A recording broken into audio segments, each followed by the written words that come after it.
So begins another Tales from the Minibus. This time we're covering Deadpool Pulp, a film noir in its own right. Deadpool Pulp, Issue 1. In this film noir-esque story, a mysterious woman enters an elevator, attacks several people, and steals a briefcase. Cable talks to J. Edgar Hoover, and they're trying to track him down. Wade Wilson is playing Russian roulette, and his cruelty gets the better of him. He's a madman with flashbacks and an even crazier, murkier backstory. He sounds truly insane talking to the police. And the police eventually reveal that the woman at the beginning was none other than Outlaw. Issue 2. Deadpool is in a bar looking for someone named Lefty. He gets the information that he needs, and some ruffians show up. He escapes in the rain, and back at his apartment, he's left with a note from Outlaw. He classes it up and heads to meet her for a dinner date, but it can only last for so long. They fire guns at each other, and it begins a chase. But after all, how can he kill the only woman that he's ever loved? Issue 3. Back in his apartment, Deadpool finds clues that he should head to Havana, and he has flashbacks of a chase in a forest.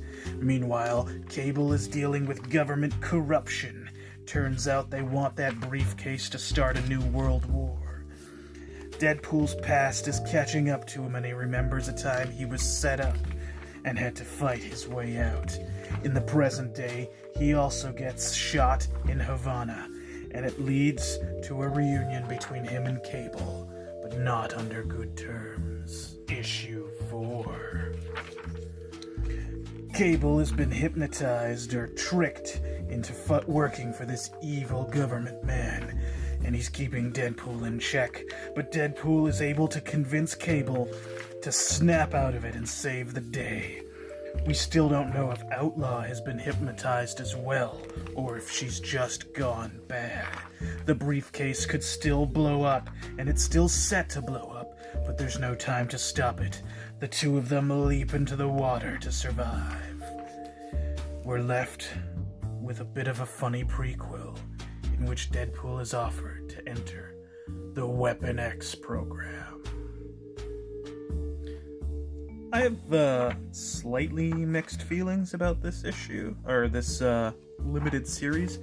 I like it. I like that it has, I definitely love the film noir vibe that you get from not just the tone and the story and what's happening, but also the actual illustration.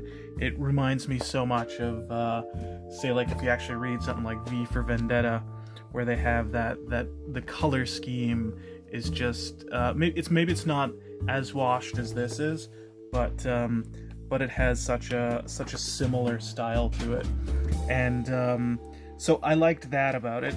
It was a little disturbing to try to figure out.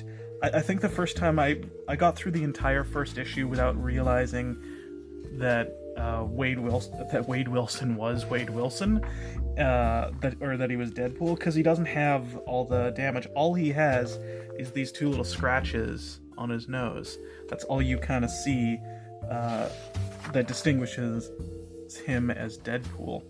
But it makes sense given the sort of surprise ending that it's a prequel to him joining the Weapon X program and having cancer and all that at the end. But I don't know. So I kind of I got what I wanted in the sense that it's film noir and it's captures that.